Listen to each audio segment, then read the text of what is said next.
Alright everybody, so welcome everybody back to our next review, and today we are reviewing Skylanders Giants. I'm excited to get into Skylanders Giants, so let's get into this review, and hope you guys enjoy.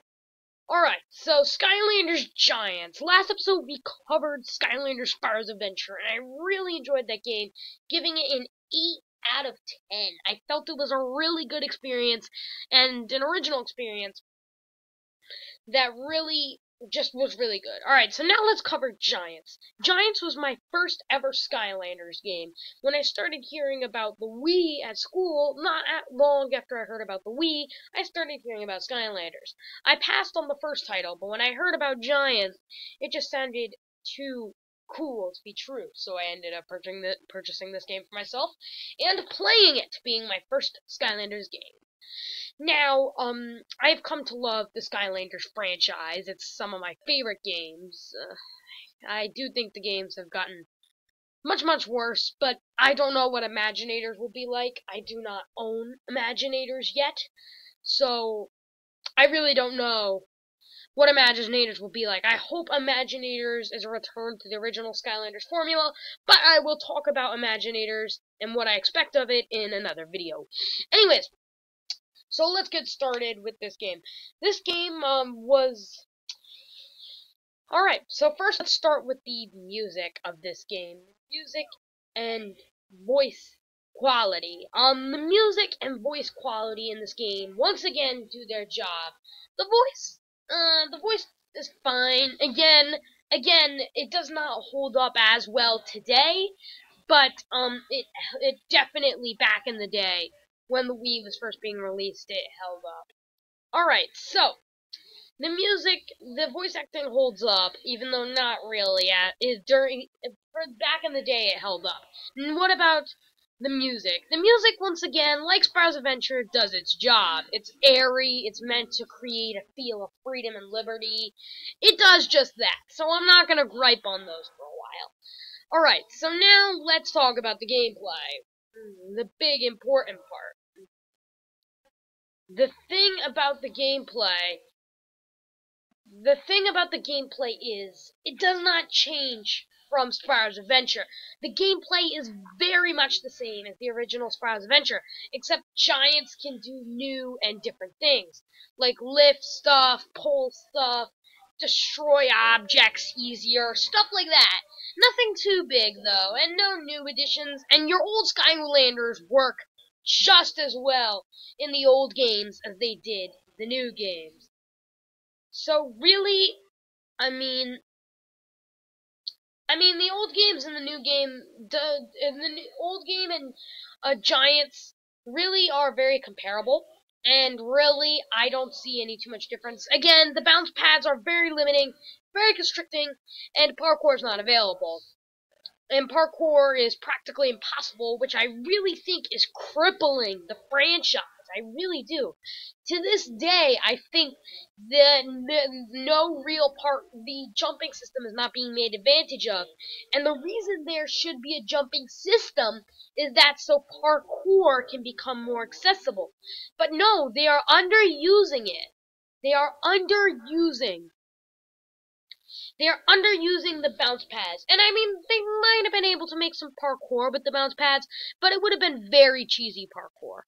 Nothing advanced, and nothing big and advanced. So really, I think the gameplay's fine. Again, if you want to hear more about the gameplay, head towards my Skylanders Spyro's Adventure review. I think the gameplay is the same as Spyro's Adventure. Nothing's really improved, but at the same time, nothing's really gotten worse from the past games. The Giants, all they do is destroy some stuff, make it easier to kill stuff like that. I mean, yeah, you can't really play Giants without Giants, and they make sure that you have to have at least T-Rex. T-Rex comes with the starter pack, so they make sure that you at least have to have him alive at all times, but it's kind of hard to kill their enemies to kill him, because, yes, I also have to put it that way, thank you, my friend, NowhereMan222 on Xbox Live, and, also known as Kadalt222 on, Clash Royale. Thank you for providing me with this special quote for this video. Shout out to him. All the credits of this quote and his quote on this come from him. Now, I'm not gonna try and keep it a secret. I'm not a giant fan of Swap Force. When we get to that review, you're gonna hear me say a lot, give it a lot of crap. And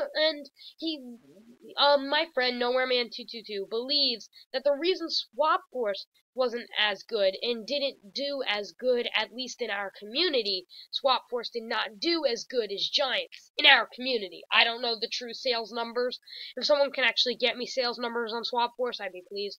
But in our community, the game did not do good. And he said that Giants was so short that people lost interest in the franchise and put the Skylanders away, quote unquote, for the next iteration, which is what I did do.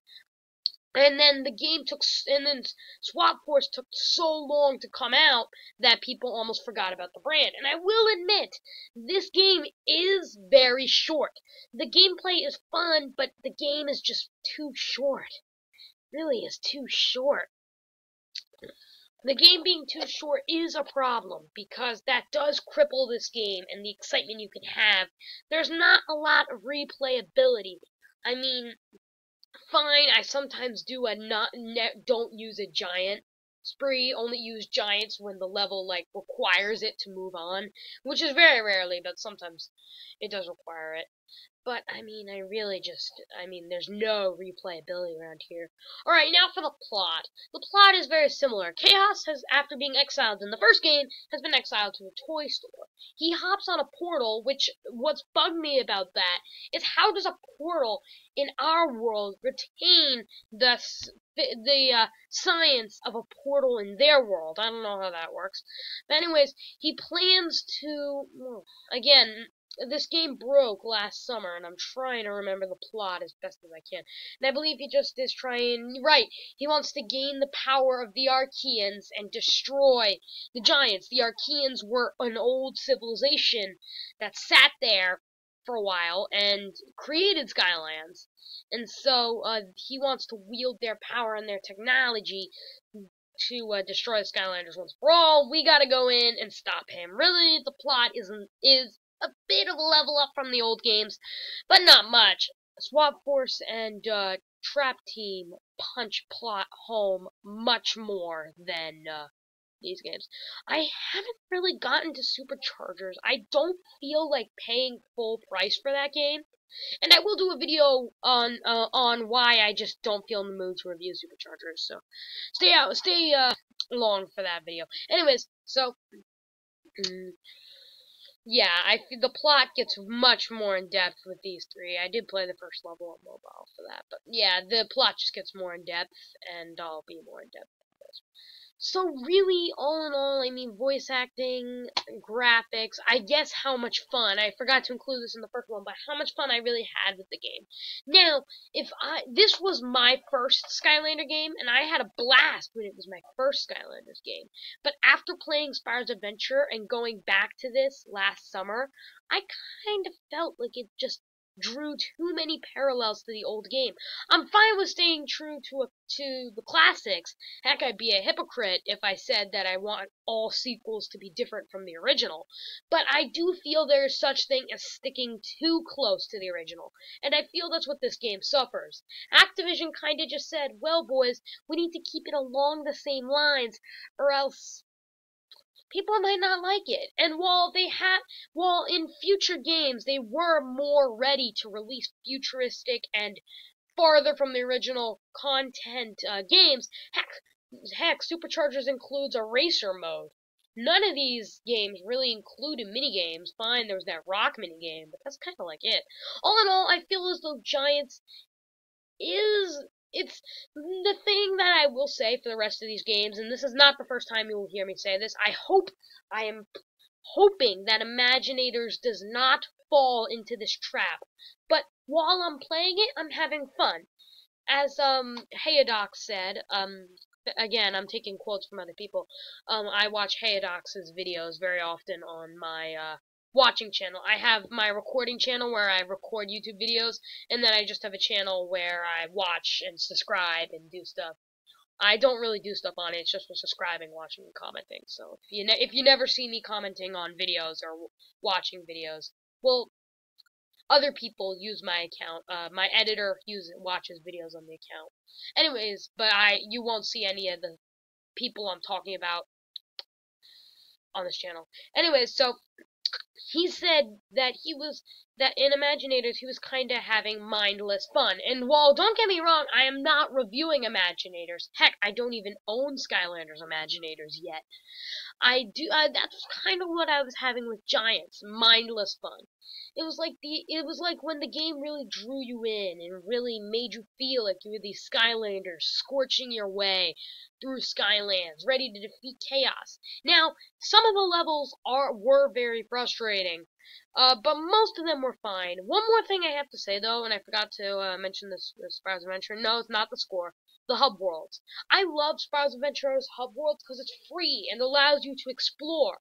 I think that quite the opposite with Giants. The hub world is very constricting, and Flynn's ship as a hub world is just so constricting, and it was really bad when it was my first ever Skylanders game. Really, really restricting, and I really felt like I wanted better hubs, which mainly was what led me to Spyro's Adventure, to see if I could get better hubs, and it will improve in Swap Wars and Draft Game. So anyways, all in all, I think this game is fun while you're playing it, but as long as you're not taking notes and are just here for a fun time, then sure, you will have tons of fun. But if you're coming here with a pad and a pencil, looking to record your opinions on a piece of paper, then yes, you will find that this game is buggy, glitchy, well, not glitchy, but not buggy or glitchy. Well, yeah, it is sometimes buggy and glitchy, but you will find that it is a slow, painstaking, and a very broken game. But that's only if you bring a pencil and a pad. Activision does a great job of hiding that this is a broken game. But if I hadn't taken out a pad and a pencil and played this game last summer, I wouldn't have given it such a hard time in the review office, box office, whatever you want to call it here. But really, I still have fond memories with this game. So while I would have given it a 6, 6.5, 6.9 in that area, but I'm saving it and giving it a 7.5 out of 10. A little bit less than its predecessor, but not by far. I hope that Swap Force improves on Giants. Or will it? Tune in next time to see if Swap Force improves or whether it just gets worse. See you later, and bye!